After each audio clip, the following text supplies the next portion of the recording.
সন্ধ্যা বন্ধুরা। তো দীঘায় পৌঁছে আজকে আমাদের দুদিন হলো। তো আজকে সন্ধ্যা, কালকে রাতে এসেছি আমরা, আর আজকে নিয়ে দুদিন হলো, আর কালকে থাকবো। কালকে দুপুরের পর ট্রেন যাবো, দুপুরেই যাবো আশা করি। আর আমি এই যে দেখো হোটেলে বসে আছি, আর প্রচুর ক্লান্ত হয়ে গেছি, প্রচুর প্রচুর মজা করেছি, আনন্দ করেছি। তাই একদম ক্লান্ত হয়ে 4:30টার সময় বোধহয় ভাত খেয়েছি। ভাত খেয়ে একটু ঘুমিয়ে নিয়ে এখন প্রায় 7টা, 7:30 বাজছে। তো একটু যাবো ঘুরতে। আর দেখো আমরা যেখানে আছি সেখানটার একবার বাইরেটা তোমাদেরকে দেখাই। তো হোটেলটার নাম হচ্ছে সুভাষিনী ভবন। আমরা যেহেতু ট্রেন রিজার্ভেশনের টিকিট কেটে এসেছি, আগে থেকে হোটেলও বুকিং করে এসেছিলাম। তো আমাদের, তোমরা জানো যে আমাদের ট্রেন লেট হয়েছে, অনেকক্ষণ মানে সারা দিনটাই কেটেছে হাওড়ার প্ল্যাটফর্মে। আর 7টায় ট্রেন, আমাদের ট্রেন ছিল হচ্ছে 2:20-তে, আর সেটা এসছে 8টায়। তো তাই সারাদিনই আমাদের প্ল্যাটফর্মেই কেটে গেছে। তারপরে এসছি এখানে হচ্ছে 12:30, 1:15 বাজছে, রাতে এখানে এসে পৌঁছেছি। তো ভাগ্যিস বুকিং করা ছিল তাই। আর এই যে হোটেলটা আছে ওরা খুবই ভালো, খাবার দাবারের কোনো ব্যবস্থা নেই। বাইরে দীঘার সামনে থেকে, মানে একদম পুরো ঘাটের সামনে থেকে, আমরা একটু দূরেই আছি, ঘাটের থেকে অনেকটা দূরে আছি। তো ঘাটের সামনে একটা ভালো হোটেলে, ওখানেই সকালবেলা টিফিন করেছিলাম, আর দুপুরে ওখানে খাওয়া দাওয়া করেছি। রাতে এখন কী হবে জানি না, এখন তো আপাতত বেরোতে পারিনি। তো আগে বেরোবো, তারপরে দেখা যাক। আর চলো যাই, তারপরে তোমার সাথে আর চান করাটা তোমার সাথে শেয়ার করতে পারিনি বন্ধুরা, কারণ চান করার সমস্যা হচ্ছে কী বলো তো, সবাই যেহেতু এসছে, ফোনটা কে রাখবে, পার্সগুলো কে রাখবে, টাকা পয়সাগুলো কে রাখবে, সেসব নিয়ে না সেরকমভাবে ভিডিও করা হয়নি। তো খুবই দুঃখিত। তো তোমাদের সাথে সেরকম কিছু শেয়ার করতে পারলাম না, যতটা পারলাম। দেখো, দেখে যদি ভালো লাগে অবশ্যই বললো কমেন্টে। তো চলো এবার বাদ বাকিটা তোমার সাথে একটু শেয়ার করি। আমরা এই হোটেলটায় আছি, এই হোটেলটা। তো এটা একটা, হ্যাঁ কাঠের গুলো, ওগুলো 40 টাকা, 40 টাকা। তো এটা হচ্ছে নাম লিখে দেবে, চাবি রিং নিচ্ছে আমার ছেলে একটা।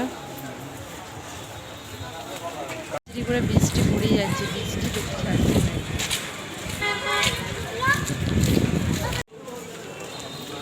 যাচ্ছি সবাই মিলে এখন। বললো 10:30টার মধ্যে, শুনতে পেলে বললো ঘুরে করতে 10:30।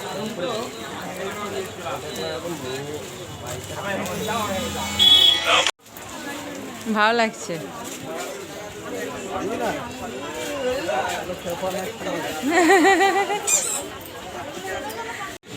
তো এই যে আমরা হোটেলে এসেছি খেতে।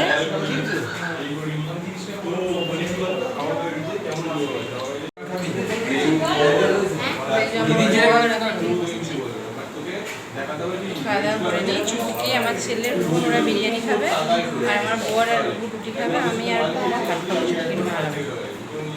ঠিক আছে, তো চলো খাওয়া দাওয়া করে দাম তো বেশি।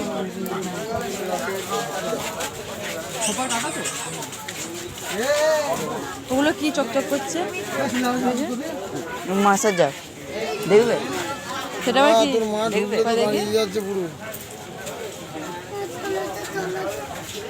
ও ও বুঝলাম।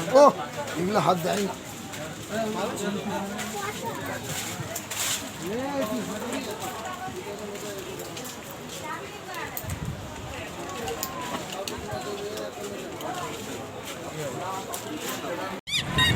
শুভ সকাল বন্ধুরা। তো দীঘায় আজকে আমাদের লাস্ট দিন, তাই সকাল সকাল চলে এসেছি, দেখতেই পাচ্ছ।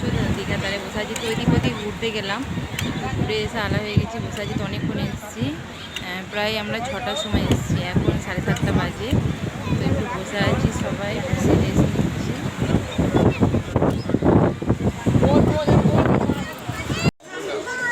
তো বন্ধুরা, দীঘার সাফার এখানেই শেষ করলাম। তো দেখো দীঘার প্ল্যাটফর্ম, তো প্ল্যাটফর্মে দাঁড়িয়ে আছি, এখন বাজে হচ্ছে 2:45।